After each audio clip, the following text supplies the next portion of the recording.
Hello friends, welcome back to my channel. In the previous video, we talked about causal effect and in particular the fundamental problem of causal inference and selection effect. In today's video, we're going to be talking about randomization, what it is and how it actually helps us in estimating the causal impact of a program. I will leave the link to the previous video in the description below so that you can check it out because that really sets up the base of what we're going to talk about in this video. So without further delay, let's get started. Whenever we are talking about estimating the impact of a program, we would essentially in some capacity be comparing those who participated in the program to those who did not participate in the program. Now it's often said that an impact evaluation is only as good as the comparison group it uses to mimic the counterfactual.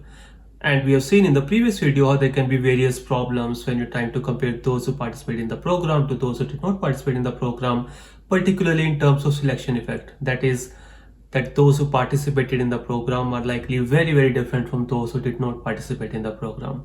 So how can randomization help us overcome this problem? So in a randomized evaluation, what we essentially do is we divide our sample into two groups. One is treatment group, those who participate in the program, and second is the control group who do not participate in the program. And the key thing is that the assignment to the program or the assignment not to the program happens randomly. So essentially there is no systematic difference between those who are going into one of the two groups. The advantage of randomization is that we are basically implying that there is no systematic differences between those who are in the treatment group and those who are in the control group.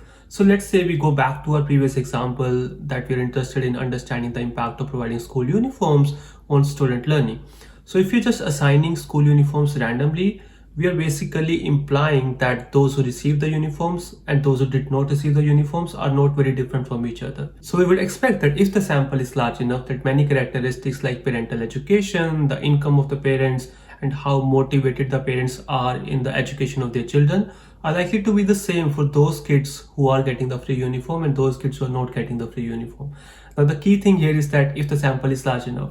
So for example, if you're just randomly picking 5 students, which is a very small sample, that's very likely that the 5 students that you have picked for the school uniform are those who are the poorest in the class. So then your randomization is not really valid. Now, as to the question that how much is large enough, that's a big question in itself, and this is something that we'll be coming back to in one of the later videos. Another thing that randomization allows us to do is we can actually test whether the randomization worked or not.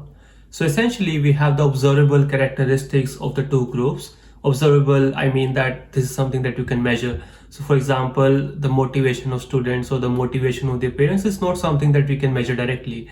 So after we have done the randomization, we can pick up some of the observable characteristics. For example, as I said, parental income, parental education.